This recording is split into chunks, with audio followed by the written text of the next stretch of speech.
Are you ready to take your message, your business, and your life to the next level? Want to learn from someone with more than a decade of experience, training tens of thousands of people from all around the world? Hi, Cliff. This is Pauline from Auckland, New Zealand. John from Calgary, Alberta. Amy Porterfield. Michael Hyatt. Dan here from Dunedin, New Zealand. Ray Edwards. Mark Mason. Mike Stelzner. Pat from Smart Passive Income. It's Darren from Melbourne, Australia. Now is the time to live the life of your dreams and do the work you feel most called to do in the world. Welcome to the Cliff Ravenscraft Show. Here's your host, Cliff Ravenscraft. That's right, my friends. Welcome back to another episode of the Cliff Ravenscraft Show. And this week's episode, I'm going to be featuring a conversation with my great friend, Clint Schumacher. Now, Clint is somebody that I've had the great honor and privilege of working with one-on-one through my life coaching / business mentoring program. Many of you may not know that I have this available, but I do have a mentoring package. It's not advertised anywhere on my website, but for the last 2 years, I've been offering a package that is $3,500 for 3 one-hour sessions that are taken within a 90-day period of time. You could do those 3 one-hour sessions in 1 week. You can do 1 hour a week for 3 weeks, or you could do 1 hour per month for 3 months. It's completely up to you, but it's $3,500 for 3 one-hour mentoring sessions.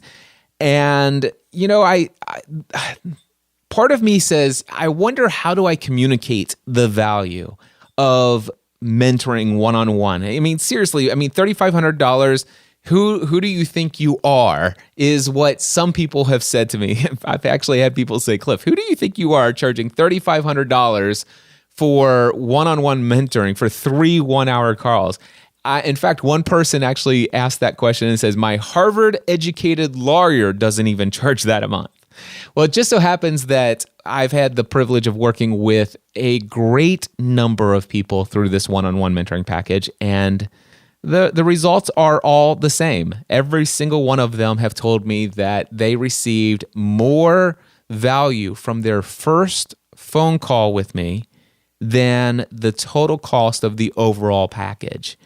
And that was certainly the case for Clint Schumacher, who, guess what, happens to be an attorney, which is a lot of fun. But I'll tell you what, I'm not going to say too much more here in the intro. I just want to set this up and just say that I've had the honor and privilege of working with Clint, and he recently reached out to me via email and says, hey, Cliff, dude, I have to contact you.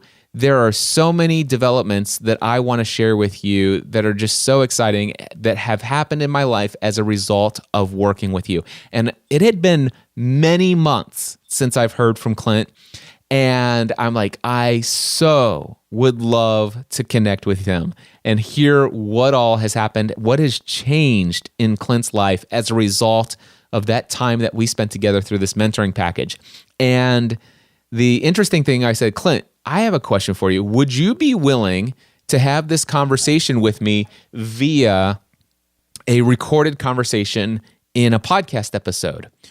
I totally understand if you would rather not do that. I mean, it's a huge ask, and I kind of feel weird asking, but you never know unless you ask. Even if you say no, I want you to know that I'm willing to jump on a 30, 40-minute call with you. I just would love to hear, no matter what, even if it's not recorded for a podcast episode. He said, let me pray about it and I'll get back to you. And I said, sure thing, no rush. And so within a day or so, he got back and he says, I've prayed about it. I think I'd really like to have that opportunity to have the conversation, and you can use it as a podcast episode. And so without any further explanation, that is why I'm about ready to play this audio recording for you right now. Clint, man, how are you? I'm doing great. How are you? I am doing awesome. Let me ask you real quickly. Can I read the first few lines of an email that you just sent me? And if this needs to be edited out, I'll edit it out. But I want to read to you what you read as the setup for why we're having this conversation today. Great. Go ahead. It says, hey, Cliff, so excited to hear that the Free the Dream conference was a huge success. Excited for you and your impact. At some point, I need to send you an update on exciting life events that I've walked into since our coaching sessions. In shortest summary, I've never felt more alive and secure in walking in God's path for me than I have in 2018. Yeah. No, that's right. Well, that is the reason why I said, hey, I would love to connect with you. And I have a question, a proposition. And I had proposed the idea of you and I catching up and recording our conversation as a podcast episode. But then I also told you, hey, I'm totally fine if that's not cool with you. If you'd rather just be one-on-one, I'd love to hear what's going on in your life to get an update about how things are going. So you agreed to allow us to record this. And I have no idea where our conversation is going to go, but let's catch up, man. Tell me, you said some life events that you've walked into since our mentoring sessions. What have you walked into? I'm interested. I'm intrigued. I want to know more. Yeah. So, to set it up, Cliff, I guess late in 2017, after hearing you talk about it on your podcast, I read the Gay Hendricks book, The Big Leap, and it just really resonated with me that although I was walking very successfully in a career and had a beautiful wife and 3 great kids, that after reading that book, I felt challenged to say, am I fully walking in what God wants me to do? And to help process that, I reached out to you and asked if you would help coach me over 6 sessions, which you very graciously did. And in that, I just felt really challenged by things that you were asking me about, introspections you were asking me to make in my life, and various things that you saw that you pointed out in both what I was doing and what I was saying. And so that happened through, December 2017, January 2018, February 2018.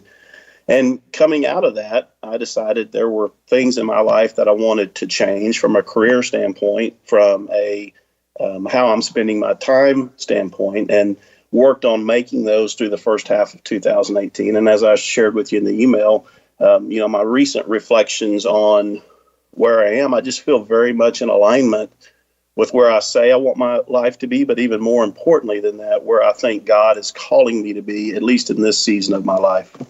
That is awesome. I want to hear some more details behind that, but I'd love to give, just from my perspective, our relationship. So Sure. It's interesting because when I decided to make the big leap, one of the steps that I took was that I wanted to start offering mentoring to people one-on-one through a package, and where I could have some ongoing, consistent access to really helping people discover and dig into who they are, who do they believe they are, what is their belief system, what is it that you really want out of life, and what are you going to do to achieve that desire. And the specifics were that we're not going to talk about podcasting.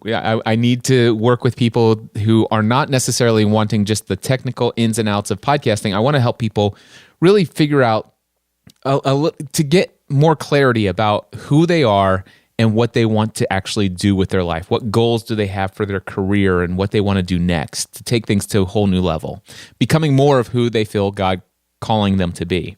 So the interesting thing, and tell me if I'm wrong, my understanding is that when you originally hired me, it's like, hey, Cliff, I've been reading this and I think I want to change my career. I think I want to pursue an online business where I can do this instead.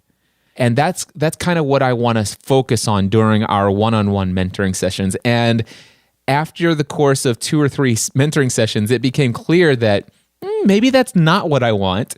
And it's interesting because you're one client that I've worked with that hired me to help them build a successful and profitable online business doing what they initially felt like they most were called to do or what they wanted to do. But through our conversations, you achieved great success, but actually decided that staying in the current career day job that you had was the path, and that you could find ways to incorporate your zone of genius by the end of our sessions together. That's my understanding of where we left off the last time we ended those mentoring sessions. Yes, I think that's right. The only adjustment I would make, Cliff, is I'm not even sure it took 2 or 3 sessions. I think maybe you had opened up a window in my mind within that first session, and maybe even within the first 30 minutes of that session, where, and I don't remember exactly what you asked me, but I clearly remember the impact it had on me, which is, where you asked me, inside the job that you have, and I'm a lawyer, inside the job that you have, do you interact with people every week? And I said, yeah, I interact with 10, 12, 15, sometimes 20 people a week. And you asked me, are you fully serving them? Not just serving their legal needs, which is why people come to talk to me, but are you fully serving them? Are there times you can feed into their life? And are you taking advantage of those? And man, I wasn't. And just that one question, I think, really changed my outlook on, how I bring value to people and how I have an influence and can make a difference in people's lives. I do remember that call, and I remember the very moment that our conversation shifted, and it was in that first 30 minutes. Because what we discussed is you had just read The Big Leap, and I asked you just a handful of questions to discover what your zone of genius was. At the time, you were very much into living out your zone of genius through youth football coaching. Is that correct? Yes, that's right. So you had discovered what your zone of genius was through this, but the temptation for some people is to think, well, gosh, I know what I want to do. I want to find a way to turn youth football coaching into my full-time career, because that's where I come alive. And what we discovered is what made you come alive was this zone of genius. And we helped you find the exact words to describe that. And it's like, okay, in your day job, do you think there are opportunities for you to apply this zone of genius so that you can have these feelings, these sensations with the people that God's already blessed you with on a daily basis, that has provided a financial ability for you to maintain your significant success financially? Is there a possibility that this is there? And that is where things shifted for us. And it was funny that it was in that first session of these multi-calls that it's like, oh, I didn't think about that. So tell me, what has changed? What's been going on? So since you and I, had our mentoring and coaching sessions, shortly after that, I decided to change law firms. I'd been a partner in a large firm, very happy there, loved the people there. No disrespect to any of those people or what I was doing, but I also wanted to get into a situation where I could create some additional margin in my life to do other things. And where I was, as many lawyers know, you're somewhat in that profession, you're somewhat wedded to, and many times, an exchange of hour for money. I'm going to charge you so much per hour. And there were things that I knew, areas of the law that I knew, experience that I had, where I could deliver a lot more value to someone than could whatever be reflected in a reasonable hourly rate. And so I wanted to get to a place where I could have maybe a different financial model that was commensurate with, I could earn the commensurate with the value that I was delivering. So I went to a different firm that does that has a number of people doing what I do that just works great from a lifestyle standpoint. And that's also allowed me to take a position at my kids' school where I'm coaching football at the high school level, the varsity level, where I get to spend a lot more time with the players and have hopefully a great impact on their lives. And as I think I shared with you in our calls, to me, that is the greatest ministry I have, the ministry through coaching. That is a tool that allows me to feed into somebody's life where I wouldn't get to otherwise. And I get to do it at a stage in their life where they're still, learning. Frederick Douglass says that it's easier to build strong kids than to repair broken men. And so that's where I think God has called me to be in this season. I just have this great feeling of fulfillment. That is awesome. So you've changed law firms. Financially, was that a move that kept you where you were, or is that something that you took a little bit of a cut, but the quality of life is better? What's the situation there financially? So some of both. It's less secure, right? So we work on a contingency model. And so there's years where it could be more than what I was making at the prior firm. There's years where it could be less. I think on balance, it'll be somewhat similar. You just have a little more rockiness of cash flow. But here again, the biggest exchange for me was being able to pick up the additional margin in my life. Right. And let's talk about the margin in your life. What was life like before we started working together? What kind of margin did you have in your life at that time? Well, I would try to be at the office from 50 to 60 hours a week. There was times where it was more than that. And that was kind of the general expectation. I mean, that's what all my partners did. And so to be a good partner, that's what certainly I felt like I needed to do to feel like I was carrying my own freight. And what would you say is now? How many hours do you feel like is the right or appropriate amount of hours for you to show up in this news position? I think it varies a lot more, and it's what you need to put in to get the job done. But the folks that I work with all have interests outside the office that are important to them. And when I came into the firm, I said, look, here's something that's important to me. I want to coach football. It's going to take time during the fall. Are you guys good with that? And everybody was great with that, very supportive of that. So I feel I'm going to use the term freedom, but maybe it's lack of guilt that, if I leave the office at 2:30 in the afternoon to go to school for practice, I don't feel bad that I'm walking out on my responsibilities for the day. Right. So you've built yourself because you decided, well, this is the life that I want to live. This is the way I want to show up in the world.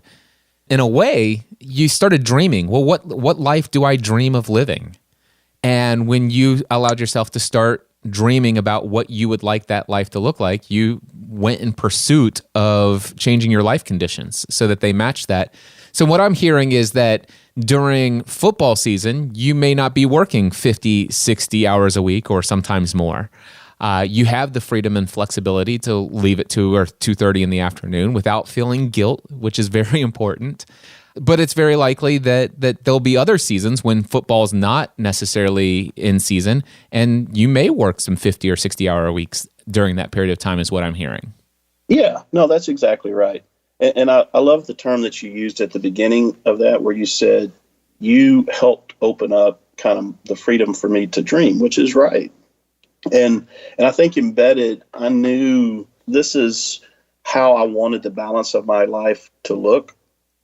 But, I've got 3 kids. I've got a wife that depends on me. I feel a very strong, need's not the right word, but obligation, a strong obligation to provide for them to the fullest extent that God's blessed me with in terms of talent. And so it was tough to say, okay, I'm going to walk out of a very stable situation that provides a really great lifestyle into a situation that monetarily should match up, maybe even be a little bit better, but is going to be a lot less predictable.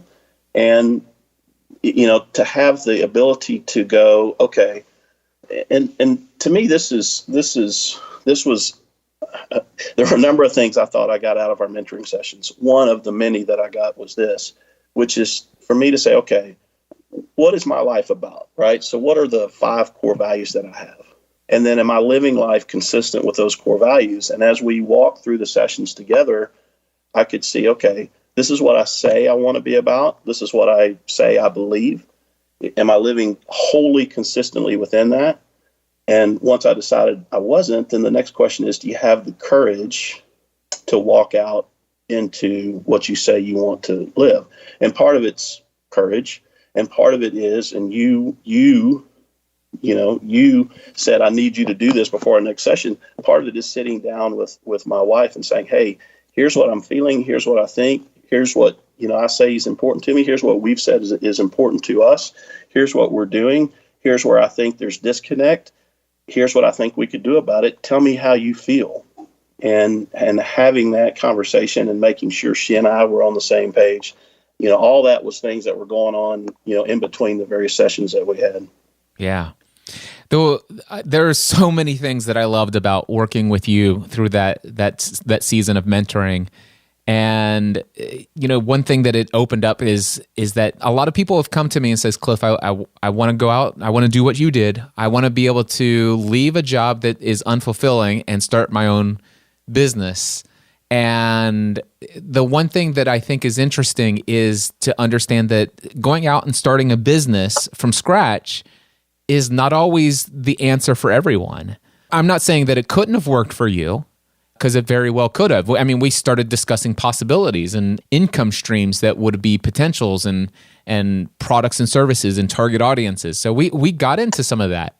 But what I love is that, I mean, sure, from what I'm hearing is this one is a little bit more, it's not, I think you said the word secure, but you used, the income is a little bit more up and down rather than very much predictable.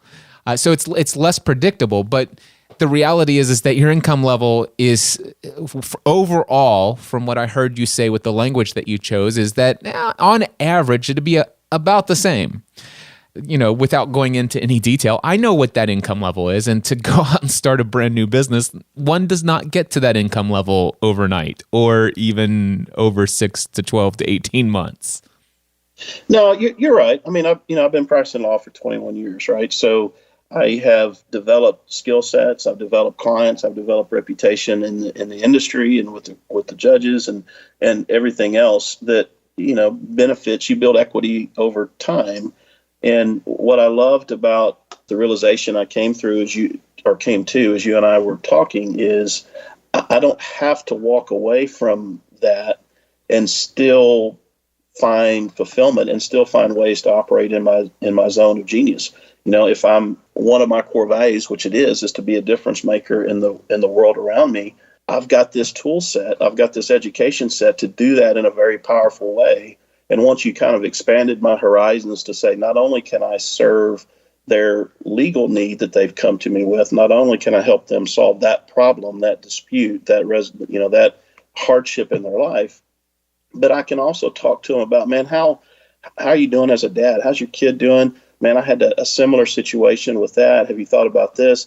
I know somebody else that's walking through what you're walking through. Let me give you their number. I'd love to put you two into contact. I read this great book about this other thing that you're talking to me about. Let me recommend that to you. As you broaden my horizon about how I could minister to the people that were already walking into me professionally, that was a big insight in terms of, man, I can really use what I do well, what I get compensated for well, to also fully serve somebody. Tell me where you are in this football coaching as a result of daring to dream and then allowing yourself to say, okay, well, this is what I want my life to look like. It sounds to me like as a result of that, you put a plan into action to pursue some life changes, which you've done. You've navigated a change in law practice that gives you the margin and the ability to do this stuff without guilt, which is awesome. As a result of all of that, tell me some of the joys that you've experienced in being a football coach right now. Can you share like one story of a great success? Maybe not with the exact details of somebody's name or anything like that, but just some life-changing impact that you've had in somebody's life as a result of this new flexibility and margin in life. So you can't see me right now because we're on audio, but I'm smiling. I'm thinking about one particular player who came into the season with low self-esteem, and I just really felt like it was part of my calling, part of my objective to help him begin to see himself differently. And that's still very much in process. But he's a talented kid. He wants to go to the Naval Academy. He's a very smart kid. He asked me to help him do the testing he has to, do for the Naval Academy. So I was very honored to help him, record the various things the Naval Academy wants him to record as part of his application. And so, I'm thinking of that kid and how I have at least tried to pour into him and the impact I think he's going to have in the world 15 or 20 years from now. And I'm hoping I've played some small part in that. I'm absolutely convinced that you have. I mean, there's no question. When you have somebody who suffers from self-esteem and somebody pours into you like that, it makes an impact. Whether it's seen immediately or not, it definitely changes things. And I know, being somebody who as a kid had some significant issues with self-esteem and had people who poured into my life. And I owe so much of who I am today as a result of some people who, just like you, took some time to speak some encouraging words and some help with changing beliefs about who I am and how I show up in this world. So that's awesome. Yeah. we haven't touched on this yet, but I feel like I want to share this with you. I mean, one of the things that we talked about in our mentoring sessions was just, physical wellness and keeping, yourself in great physical condition. And you were brave enough, thankfully, to ask, how are you doing in that? And I wasn't doing that great. And so one of the things that I walked away from, Cliff, you speak about, I'm going to exercise every day. And I said, man, if you can say that and live that out, why can't I do that? And so I have, I'm not quite as ambitious as you. So I set a goal to exercise 6 out of 7 days. And I have been doing that, feel a lot better physically. I've lost 30 pounds since you and I last visited, which I'm excited about. And so that arena of life, which is a very important arena of life, is coming together as well. And I feel very good about the path and the journey that I'm on in that regard. That is incredible. Congratulations, by the way, on 30 pounds. That's amazing. And 6 days a week. Well, that's actually my commitment, is 6 days a week, every week for the rest of my life. So, okay, well, I don't feel so bad. I thought I was one day behind you. No. That's my commitment. Now there was a period of time when I was insane and I was doing 7 days a week, and I would do that for a couple months. But I'm currently down to 6 days a week, but I'm still 10 to 15 hours a week at the gym. But that's just because I'm insane. I love it there. You are highly motivated, and now I'm good with that. That's good. One of the things that you told me that made an impact is, I honestly, I was scared. I was scared to set a goal like that, or an objective like that, whatever you want to call it, because I didn't think it was reachable. I thought I would fail. And indeed you fail. I mean, there's times you just can't get to the gym for whatever reason. Life gets in the way and it just doesn't happen, even if it's a very, very high priority, right? Part of what you and I visited about was, hey, if you set an objective, even if you don't meet it, don't view that as a failure. I mean, you just didn't meet that objective and you start over the next day and you keep going. But if your fear of failure is such that you never set the objective in the first place, you've missed out on an opportunity to make yourself better.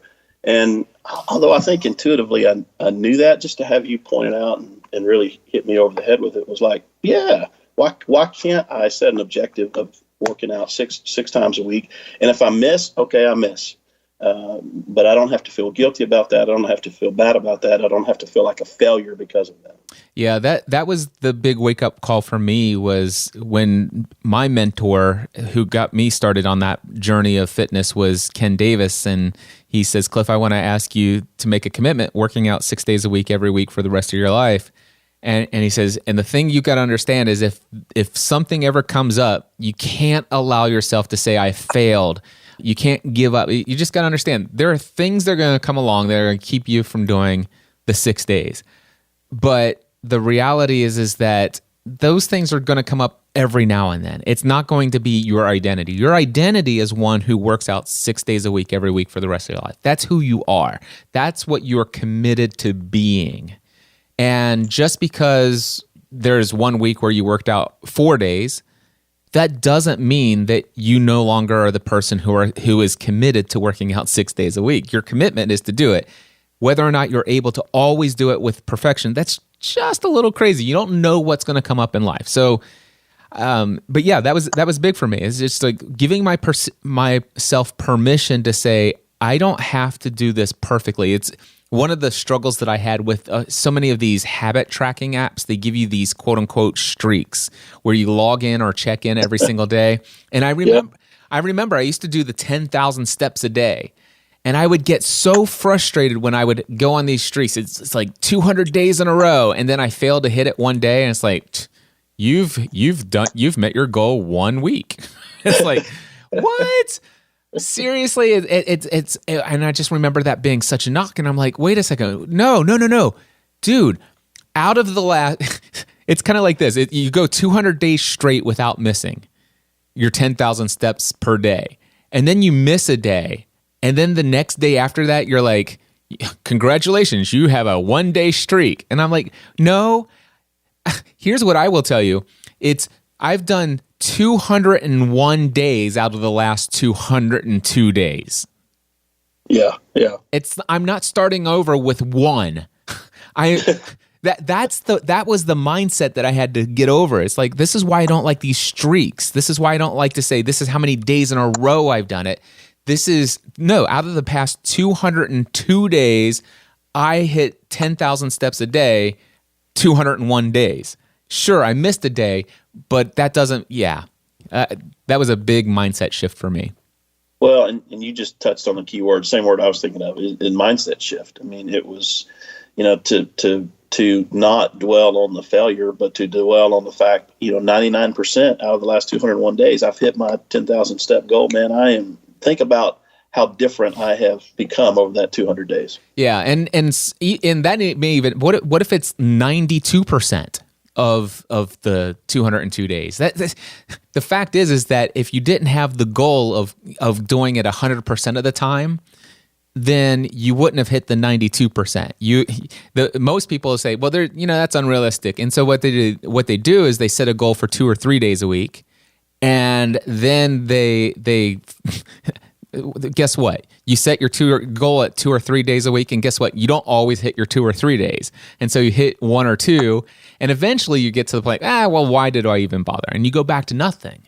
So setting your goal high, making a commitment that kind of is a little bit scary, but understanding working on the mindset. And it's not just, by the way, it's not just the goal. It's the question is where is, and you and I did not have this language when you and I were working together, but I know that you did follow up my advice. You started listening to some Tony Robbins materials right after I started listening to them, I believe, didn't you?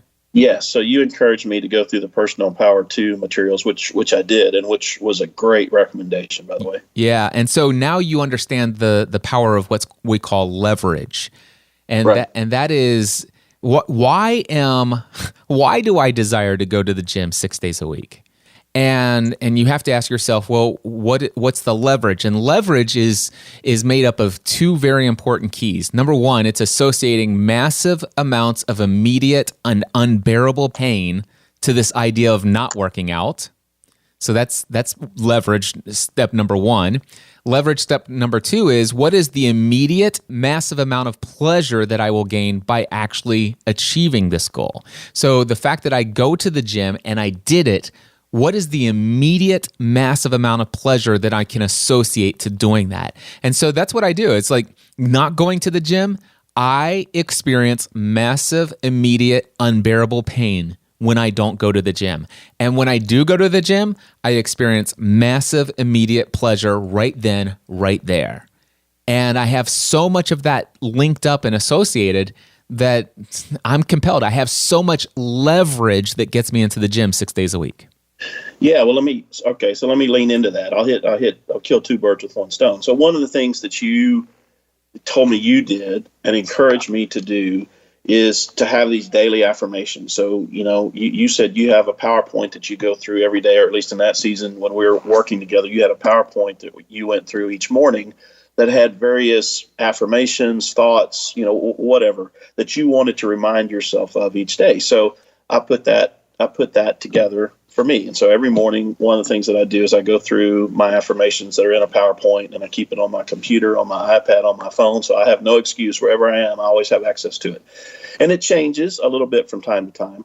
But one of my slides is I must reach my goal weight this year. And I have the date that I'm going to do it and the number on the scale that I'm trying to get to. And I had that in my affirmations for many weeks. And then that concept of leverage came back to me, and I said, okay, I'm not moving as much as I would like to. I've got to create some additional leverage. So then one of the slides that I put together was, these are the 3 reasons why I've got to get to my ideal weight this year. And if I don't, these are the 3 things I'm giving up. These are the 3 bad, things that are going to happen to my life if I don't make that number. Just to create both the positive leverage and the negative leverage to remind myself every day to do the things that I need to do to get to where I want to be from a physical health standpoint. I love that.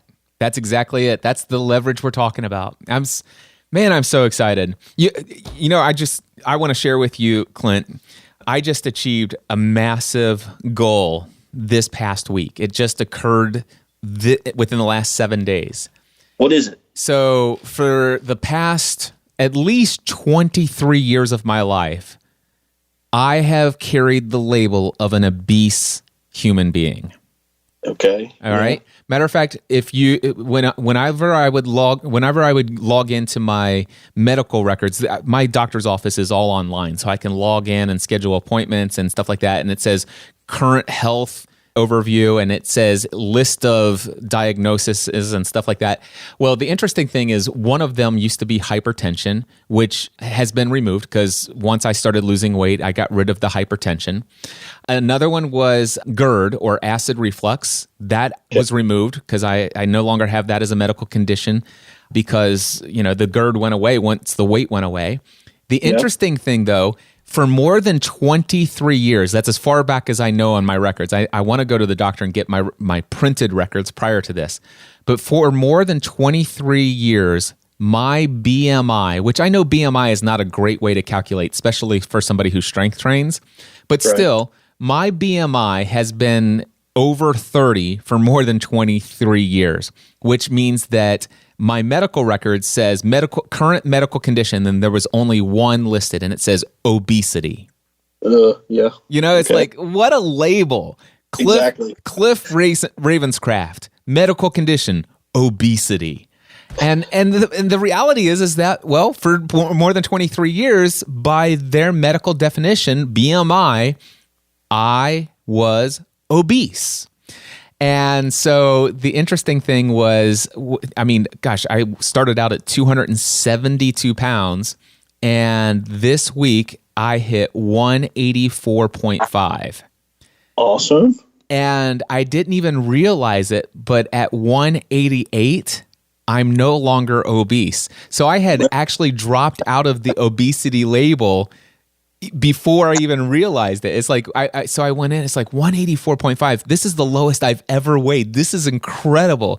And that puts me at 29.5 on a BMI scale, which means that I can't even begin to tell you how much joy it gave me to say my label is now overweight. Yes. I am now an overweight man. I am no longer an obese man. That was so. Now, here's what I want to say. Do you think there's any chance on earth I'm ever going to allow myself to get up to 189 again? No way. Yeah. There is only one way. I actually think there is one way that I could actually get over 189. But it will only be if my body fat percentage is between 15 to 20%, ideally 15%, because then any weight that I go up, and I could see myself, if I did state a long time ago that I have a goal of being a completely ripped, muscular guy on the front cover of Men's Fitness or Men's Health magazine.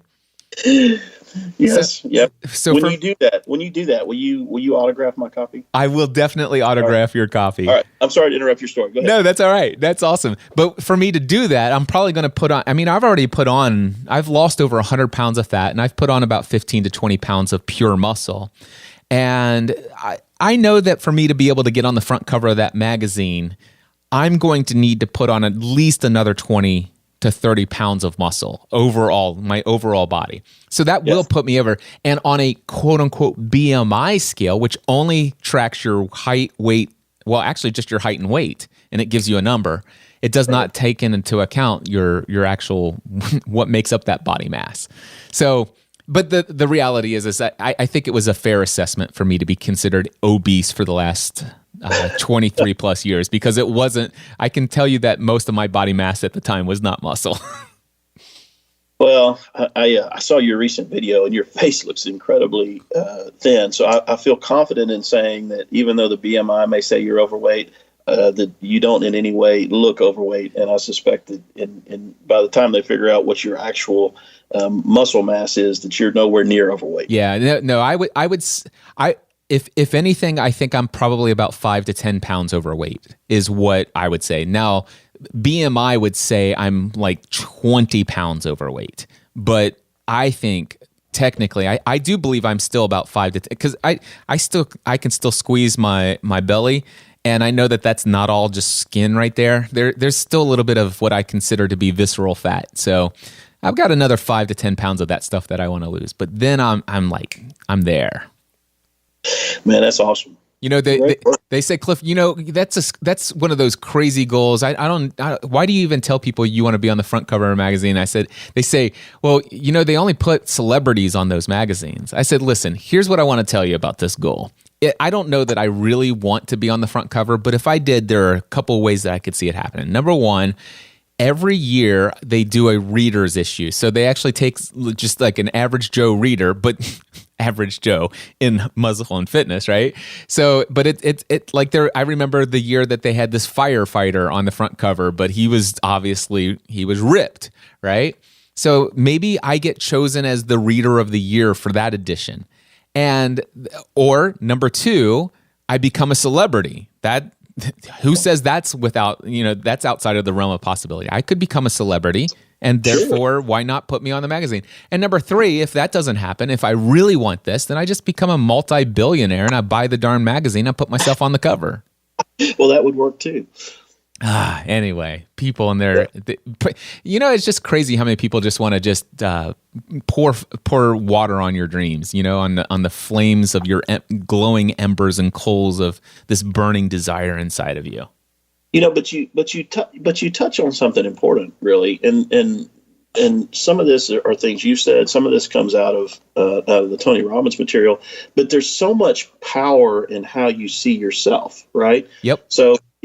I've seen myself as a big person because I'm a big guy. I'm just a big guy, and I've always seen myself that way. And part of what I have needed to change is the internal vision of what I look like, and so part of what I can look like, and so part of what is in the daily affirmations is like the person you described, this ripped guy, and I get a vision of that. That's me, right? Not the vision I've had as a big person, but the vision I have as a ripped person. And once you have that vision, right, and you're focused on that, then you begin to find ways to become consistent with the vision that you have of yourself. Whereas if the vision of yourself is as a big person, you do things consistent with that vision.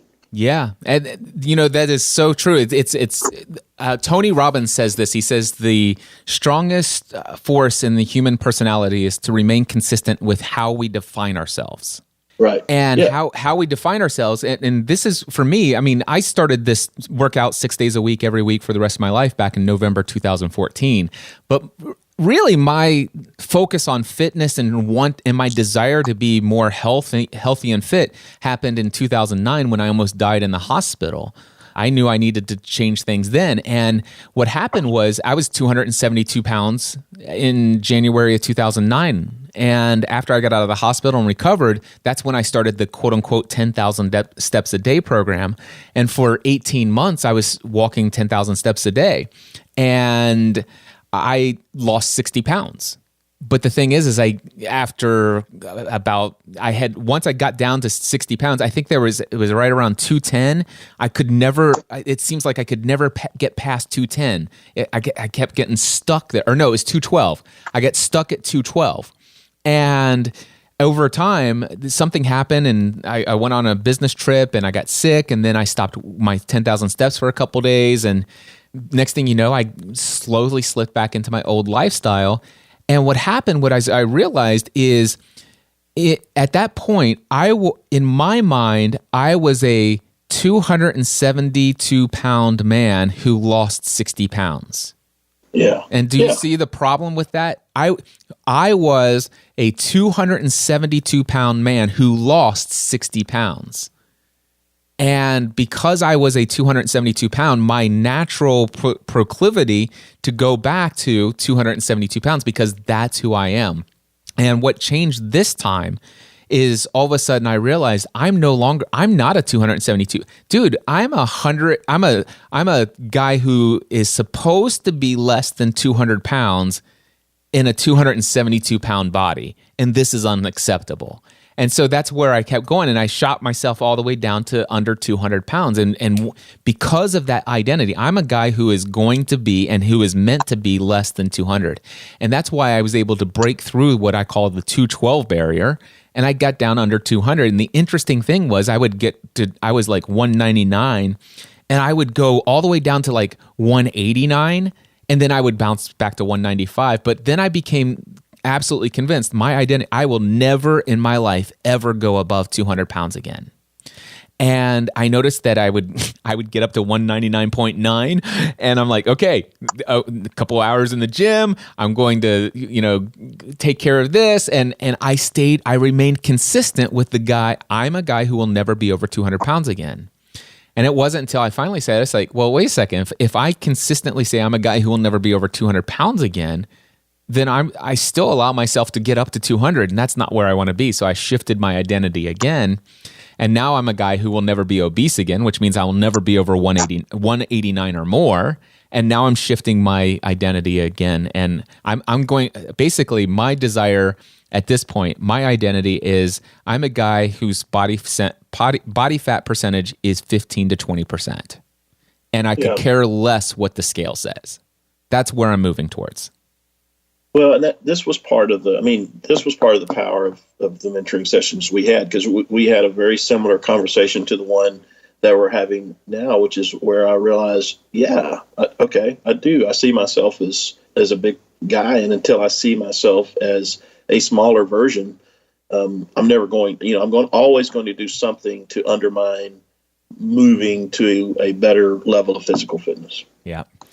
Well, Clint, man, it is such an honor to have you allow me to record our conversation. One of the things that I've been trying to do is think, how can I actually get some of the people that I've worked with through one-on-one mentoring and help people understand the amount of impact that I've had in people's lives without me trying to talk about it, and sounds like I'm just doing an infomercial. But it's like, God, if you could just allow me to find some way to take people who have done my one-on-one mentoring, or who have come to a next level workshop, or who have been in my next level mastermind, or who came to Free the Dream, maybe if I just have them come and talk about their experiences, that would be a much better way than for me to say, this is what I know I can do if you just hire me for one of these products or services. So it means a great deal to me that you are willing to have me record this and put it in a podcast episode. So thank you for that. Hey, you bet. And it's amazing the impact one person can have in another person's life, and then the impact that person can have on many other people's lives. And so hopefully, and I know the impact you've had on me. I know the impact, because of the impact that you had on me, the impact that I've been able to have on other people, and the ripple effect that creates. One of the things that you had encouraged me to do in our very last session was to, in essence, find something equivalent to a mastermind, because I'm not really a fit for the masterminds that you have. My life goals and objectives, as we've talked about, it's a little bit different than what you focus on in your masterminds. But I took your advice, and so one of the things that I've now have is a group of 5 people. I'm one of the five men, all of whom want to be elite in as many areas of their life as possible. And we're all feeding into each other, encouraging each other, holding each other accountable, saying, look, you say this, your life says this, what gives, and giving each other the freedom to speak into each other's lives like that. And it's been a very powerful force. And so if anybody that hears this decides that they want to let you feed into their life, I just know that's going to have an incredibly powerful and positive influence on them. And then the super exciting thing is to think about what then happens next with that person that you've influenced. Well, there you go, my friends. That was my follow-up conversation with Clint Schumacher. And I got to tell you, it is just such an honor to be able to do the work that I do. And I thank God every single day for all of the experiences that I've been privileged to have in my life, all of the successes.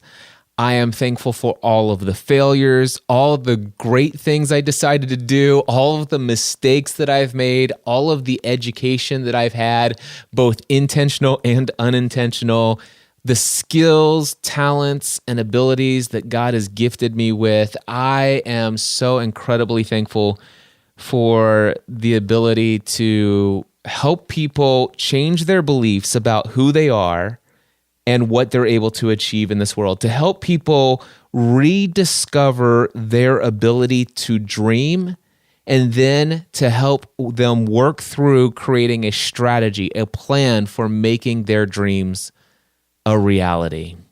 And I'm so thankful. Clint, thank you so much for this. I know that you'll be listening back to this, and it's just been an honor to do life with you through the mentoring packages last year. And thank you so much for reaching out to me in emails, telling me, hey, I'd love to just touch base with you and just share with you how much my life today is in complete alignment with where I feel God calling me to live life today. And to know that I played a role in that, to get you, thank you. Thank you so much. And, I think about this and I'm like, I'd like to do more of these conversations with people I've worked with. It is my hope that you have gained a ton of value out of the things that were shared here today. I mean, quite frankly, Clint paid a lot of money for the one-on-one mentoring that we have, and some of the greatest insights that he received from us working together came out here in this conversation for you guys for free.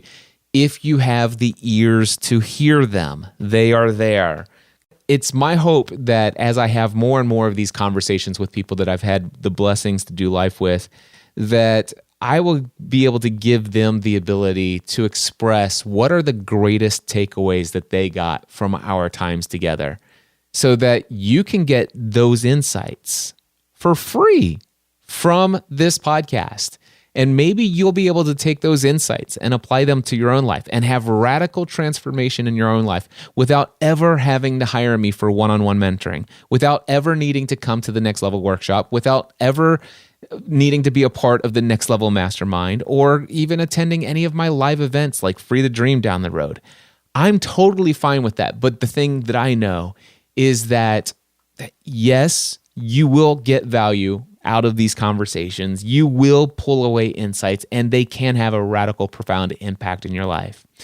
But I just know that for those who it's the right fit for, working with me in a one-on-one mentoring capacity, it can be an incredibly rewarding experience that you won't get from just listening to the content. If it's a good fit financially for you, there are some dreams that that are bottled up inside of you and you need some help one-on-one, I do have a mentoring package. It's not listed currently on my website. You'd have to just email me, cliff@cliffravenscraft.com, put mentoring in the subject line. I will tell you, just before you even think to reach out, it's $3,500 for mentoring. It's 3 one-hour sessions within a 3-month period of time.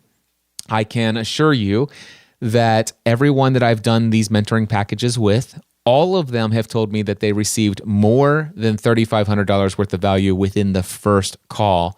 Clint, in fact, told me that he received that value within the first 30 minutes of our first call. So if you're in a position where you can invest in taking your life to a whole new level through one-on-one mentoring at that rate, email me, cliff@cliffravenscraft.com, mentoring in the subject line. For those of you who are wanting to take your online business to the next level, or you want to create an online business, similar to the type of business that I have, where it's coaching, mentoring, online courses, digital products, webinars, group coaching programs, workshops, conferences, speaking, that kind of business. If you're looking to build the kind of business that I have, and it doesn't matter if it's like, I just don't know if I should really pursue this. I don't even know where to start. Or if you're already knee deep into it, or even neck deep into building your online business, but you're not yet generating $10,000 a month minimum every single month, come to this Next Level Workshop coming up on October 12th and 13th here in the Next Level Studio. If you're listening to this well beyond October 12th and 13th, 2018, just go to nextlevelworkshop.live and register for the very next available Next Level Workshop. Do those while we're still making them available here. There's a temptation for me to get focused on the Next Level Mastermind and Free the Dream and kind of free up my focus on just those two products along with some one-on-one mentoring. But for right now, I still feel very much led to help people discover the strategic plan that's necessary to build a profitable and successful online business. And if you want that, it's nextlevelworkshop.live for more information. And of course, I want to let you know also, I have a ongoing weekly mastermind group that you can be a part of. It's called the Next Level Mastermind. Now, you heard Clint say that, he wasn't necessarily a good fit for the Next Level Mastermind. And that's because the Next Level Mastermind is designed for people who are on the 100% full-time self-employment journey. So if you are 100% full-time self-employed, or if you have a day job but plan on being 100% full-time self-employed within the next 6 to 12 months, then you are eligible to apply for the Next Level Mastermind. And the Next Level Mastermind is a weekly meeting with myself and an amazing community of people who are going to help you raise your standard in life, who are going to help elevate the expectations of how you show up in the world. You will accomplish more in 1 year through the mastermind group experience than you could ever dream of accomplishing in a lifetime without it. And I can say that with full confidence because it's been the truth for myself and every person I know who is actively or who has ever actively been involved in a mastermind group relationship. So that's nextlevelmastermind.info if you're interested about that. And of course, there's the Free the Dream Conference 2019. I want to let you know that that's coming up on September 13th, 14th, and 15th in Franklin, Tennessee. That's Free the Dream 2019. Go over to freethedream.live. freethedream.live. Yes, I know it's a lot of different things, but they're for different people, and more on the amazing opportunities for us to work together in the very near future. Until next time, my friends, I encourage you to take every single area of your life to the next level.